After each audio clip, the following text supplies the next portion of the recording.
श्री स्वामी समर्थ। आजचा दिवस तुम्हाला शुभ जावो, तुमच्या मनातील सर्व इच्छा पूर्ण हो, हीच स्वामीचरणी प्रार्थना।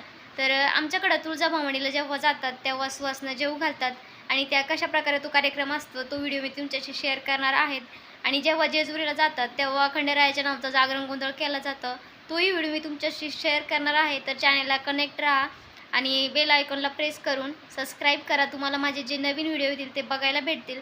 तर चला आपण गावाकडे कशा प्रकारे सुवासिनी जेवू घालतात आणि काय काय केलं जातं ते मी तुम्हाला या व्हिडिओमध्ये दाखवणार आहे। तर चला सुरुवात करूया आपल्या व्हिडिओला। चला तर मग। तर इथं पाटावरती तुळजाभवानीचा फोटो ठेवलेला आहे, हळदी कुंकवाचा पाळा ठेवलेला आहे, चौबाजूने रांगोळी काढलेली आहे आणि इथं ज्या सुवासिनी स्त्रिया आहे त्यांच्यासाठी सुपामध्ये गहू आणि जे सुवासिनीचं लेणं आहे ते घेतलेलं होतं। आणि इथं बघू शकता तुम्ही आता मांडे वगैरे झाले होते, तर इथं भजे तळण्याचा कार्यक्रम चालू होता, पापड्या वगैरे तळल्या होत्या आणि आता आम्ही बी लागलो होतो ताटं करायला। तर 7 सुवासिनी आणि 1 कुमारिका आणि एक जो कुवारा मुलगा असतो तो जेवतो। तर इथं आपण 9 ताटं केले होते आणि सर्व प्रकारे ताटामध्ये जे जे आपण केलेलं होतं ते साहित्य ठेवलं होतं। आता इथं बघू शकता ज्या स्त्रिया सुवासिनी म्हणून जेवणार होत्या त्यांना हळदी कुंकू लावून, त्यांनी हातपाय धुतल्यानंतर त्यांना हळदी कुंकू लावून मग त्यांना जेवायसाठी बसवण्यात येते। तर इथं त्यांचे जे पूजन आहे ते चालले होते आणि आमच्याकडं अशाच प्रकारे जेव्हा आपण तुळजाभवानीला जातो तेव्हा साजरा करतात। तर तुमच्याकडे कशा प्रकारे करतात ते कमेंटद्वारे नक्की सांगा। आमच्याकडे तुळजाभवानीला गेल्यानंतर सुवासिनी जेवू घालतात आणि संध्याकाळी जागरण गोंधळाचा कार्यक्रम असतो, तर तोही मी तुमच्याशी व्हिडिओ शेअर करणार आहे। तर आणि सुवासिनी म्हटल्यावरती जेव्हा हळदी कुंकू लावतात तेव्हा डोक्यावरती पदर हा घ्यावा लागतो आणि अशा प्रकारे इथं पूजा चालली होती। आमच्या गावाकडचा साधा भोळा असा कार्यक्रम असतो। आता इथं पूजा झाली होती, एक एक करून अशा 7 ज्या सुवासिनी स्त्रिया होत्या आणि त्या 7ही म्हणजेच ज्या स्त्रिया असतात त्या 7 कुळाच्या 7 असतात। असेल तर चालतंच, नसेल तर मग ॲडजस्ट करावं लागतं, पण 7 कुळाच्या म्हणजे ज्यांचे 7 कुळाच्या स्त्रिया असल्या तर चांगलंच असतं। आणि इथं कुमारिकांनाही हळदी कुंकू लावून चालू होतं, त्यांनाही जेवायला बसवायचं होतं।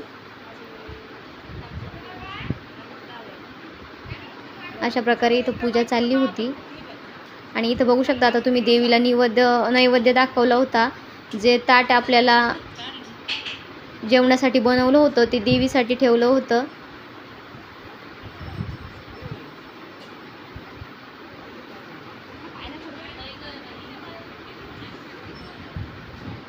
आणि इथं आता माझी पूजा चालली होती, आता मीही जेवणासाठी बसले होते आणि बघू शकता आमच्या मळ्यातल्या माझ्या मोठ्या जाऊबाईंच्या इथं हा कार्यक्रम होता। आणि इथं तुम्हाला मी सांगितलं होतं एक कुमारिका आणि एक मुलगा असं इथं जेवायला बसवलं जातं। तर आता सर्वांच्या ताटाची पूजा चालली होती। इथं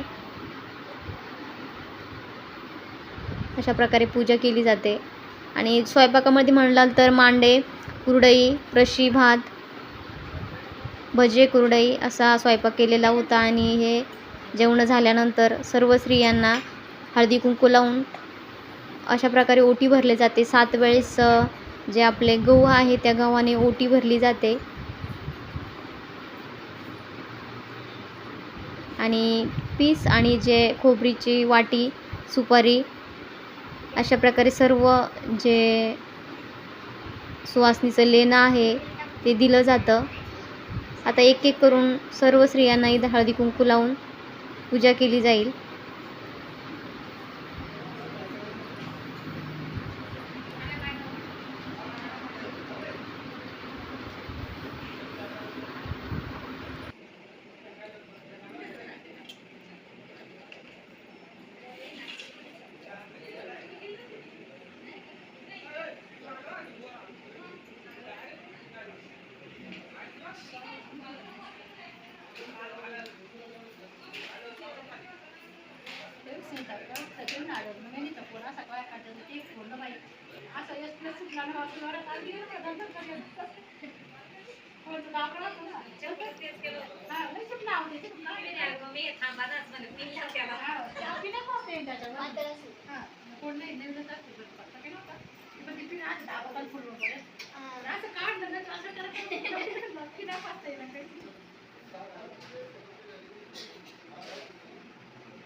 तर अशा प्रकारे कार्यक्रम साजरा केला जातो. आजचा व्हिडिओ इथेच संपवते. जय जिजाऊ जय शिवराय.